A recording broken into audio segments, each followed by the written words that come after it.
High court ఆదేశాలు చిన్నారి రమ్య విషాద ఘటన తరువాత జంట కమిషనరేట్ల పరిధిలో ట్రాఫిక్ పోలీసులు స్పెషల్ రైడ్స్ కొనసాగిస్తున్నారు. నిబంధనలకు విరుద్ధంగా డ్రైవింగ్ చేస్తున్న మైనర్లపై కొరడా జులిపిస్తున్నారు పోలీసులు.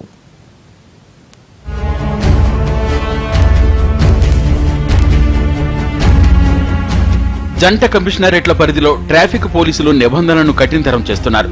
రోడ్డు భద్రతకు సుప్రీంకోర్టు జారీ చేసిన ఆదేశాలను కట్టుదిట్టంగా అమలు చేస్తున్నారు.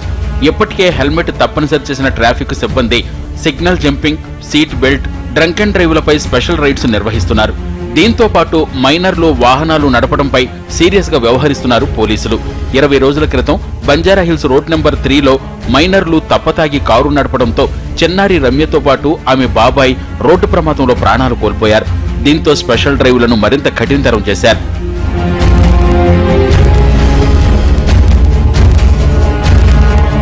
ఇరవై ఏళ్లు కూడా పూర్తి కాని కుర్రకారు రోడ్లపై రయ్యమంటూ దూసుకుపోతున్నారు. ప్రమాదాలకు కారణమవుతున్న వారిలో ఎక్కువ మంది మైనర్లే కావడం ఆందోళన కలిగిస్తోంది. ట్రాఫిక్ సిబ్బంది నిర్వహించిన స్పెషల్ డ్రైవుల్లో మైనర్లు వాహనాలు నడుపుతూ రెడ్ హ్యాండెడ్ గా దొరికిపోయారు. ఇది స్పెషల్ డ్రైవ్స్ పెట్టడానికి గానీ చెక్స్ చేయడానికి గానీ అది సేఫ్టీ ఆఫ్ సిటిజన్స్ మెయిన్ ముఖ్యం ఉంది. మన సిటీలో యాక్సిడెంట్ తగ్గించాలి. యాక్సిడెంట్స్ లో చాలా మంది వాల్యుయబుల్ లైఫ్స్ ఆర్ లాస్ట్, అది తగ్గించాలి. తర్వాత సిటీ సేఫ్ ఉండాలి. తర్వాత అందరూ రెస్పాన్సిబుల్ ఉండాలి. All commuters on the road, whether driving motorcycle, car, bus కానీ పెడెస్ట్రియన్స్ కూడా అందరూ సేఫ్ గా ఉండాలి, రెస్పాన్సిబుల్ గా ఉండాలి. అసలు మైనర్లు వాహనాలను నడపడానికి వారి పేరెంట్స్ ఒక కారణమైతే వారికి వాహనాలిచ్చేవారు మరో కారణం.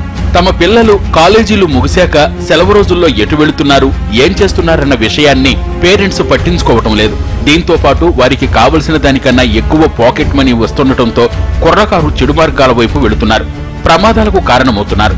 దీంతో మైనర్లు స్పెషల్ రైడ్స్ లో పట్టుబడినప్పుడు వారి పేరెంట్స్ పై యాక్షన్ తీసుకోవాలని భావిస్తున్నారు పోలీసులు. మైనర్ డ్రైవింగ్ ఎక్కువ ఈ వైలేట్ చేసే వాళ్ళ మీద ఎక్కువ పనిష్మెంట్స్ తీసుకోవడం కొరకు ప్రధాన కూడళ్లలోనే ముఖ్య 4 రహదారులు, పెద్ద రహదారులు కలిసి చోట కూడా వెహికల్ చెకింగ్ నిర్వహించడం జరుగుతుంది. దీనిలో ప్రధానంగా అండర్ ఏజ్ డ్రైవింగ్ మీద ఎక్కువ కాన్సన్ట్రేషన్ చేస్తున్నాము.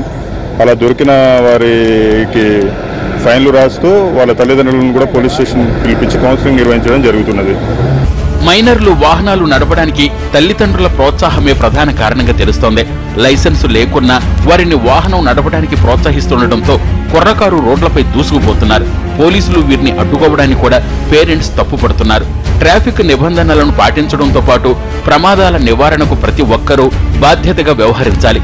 అప్పుడే రోడ్డు ప్రమాదాలు తగ్గుతాయంటున్నారు ట్రాఫిక్ పోలీసులు.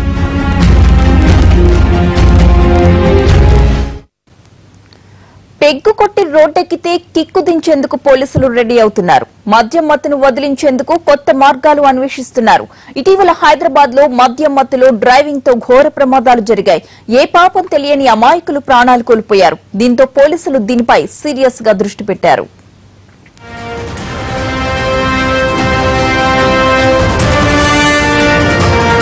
చిన్నారి రమ్య మృతితో పోలీసులు అలర్ట్ అయ్యారు.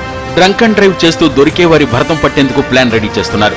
తాగి వాహనాలు నడిపే వారిని ఉపేక్షించకూడదని భావిస్తున్నారు పోలీసులు. కేవలం రాత్రి మాత్రమే కాకుండా పగటిపూట కూడా డ్రంక్ అండ్ డ్రైవ్ ను కంటిన్యూ చేస్తున్నారు.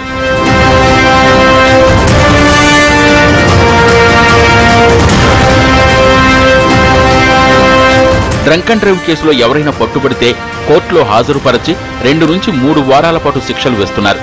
పోలీసులకు పట్టుబడిన వారిపైన ఛార్జ్ షీట్లు నమోదు చేస్తున్నారు. అయినా మందుబాబుల తీరు మారటం లేదు. ఇక మీద తాగి వాహనం నడిపిన వారికి పెళ్లైతే అతడి భార్యతో సహా కుటుంబ సభ్యులను పిలిచి వారి ముందే కౌన్సిలింగ్ ఇవ్వనున్నారు.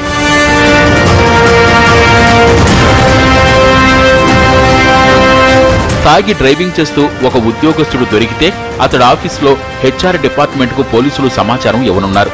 మరోవైపు ఆ సంస్థల బాసులకు కూడా ఇన్ఫార్మ్ చేయబోతున్నారు.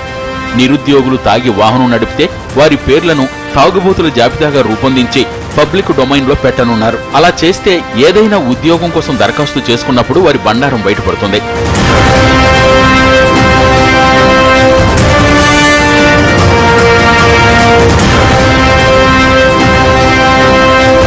తాగుబోతుల జాబితాను పాస్పోర్ట్, వీసా, ప్రభుత్వ, ప్రైవేటు ఉద్యోగాలు, character certificates, vehicle registration, schools, college admissions, driving licence, business licence ఇలా మొత్తం అన్ని ప్రభుత్వ, ప్రైవేట్ నోడల్ ఏజెన్సీలకు పంపనున్నారు.